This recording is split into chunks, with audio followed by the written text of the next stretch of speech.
So hey guys, mobile online টিপসে তোমাদের একটি নতুন ভিডিওতে তোমাদের স্বাগত। ফেসবুকে যে ডাইরেক্ট তোমরা যে ভিডিও দেখো চলতে চলতে অনেক তোমাদের এমবি নষ্ট হয়ে যায়। তো আজকে সেই বিস্তারিত ভিডিওতে আজকে যাব। তো তোমরা যারা যারা নতুন অবশ্যই আমার চ্যানেলটা সাবস্ক্রাইব করো, পাশে থাকো। তো প্রথমেই আমার ফেসবুক প্রোফাইলে চলে যাবো। ফেসবুক প্রোফাইলে চলে যাওয়ার পর দেখবে একদম কোনায় থ্রি ডট ক্লিক আছে। তো এই থ্রি ডট ক্লিক করবো।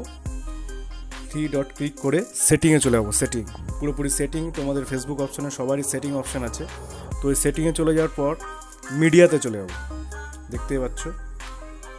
তো এখানে মিডিয়াতে পুট করব, আমি মিডিয়াতে ক্লিক করব। তো সরাসরি আমি দেখানোর জন্য আমি তোমাদের মিডিয়াতে ক্লিক করে দিলাম। ভিডিওটা বেশি বড় করব না, তোমাদের বোঝানোর জন্য আমি খুব শীঘ্রই বুঝিয়ে দেবো। মিডিয়াতে ক্লিক করব।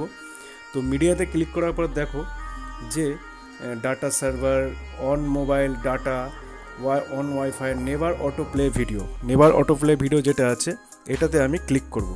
এটাতে আমি যদি ক্লিক করি তো সঙ্গে সঙ্গে দেখবে তোমাদের যে অটোমেটিক ভিডিওটা হয় না, যে ফেসবুক থেকে অটোমেটিক ভিডিও, মানে যার জন্য তোমাদের নেটের এমবি প্রচুর পরিমাণে খেয়ে যায়, তো সেইটা থেকে তোমরা এখান থেকে মুক্তি পাবে।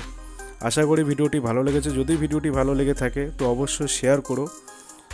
দেখতেই পাচ্ছ যে আমি এটা অটো প্লেটা অফ করে দিয়েছি, রাইট চিহ্ন করে দিয়েছি। সেই থেকে আমার ভিডিও এখন আর মানে অটো প্লে হচ্ছে না। আমি যদি ক্লিক করি তো অটো প্লে হবে। আশা করি ভিডিওটি ভালো লেগেছে। যদি ভালো লেগে থাকে অবশ্যই সাবস্ক্রাইব করো, পাশে থেকো। ধন্যবাদ।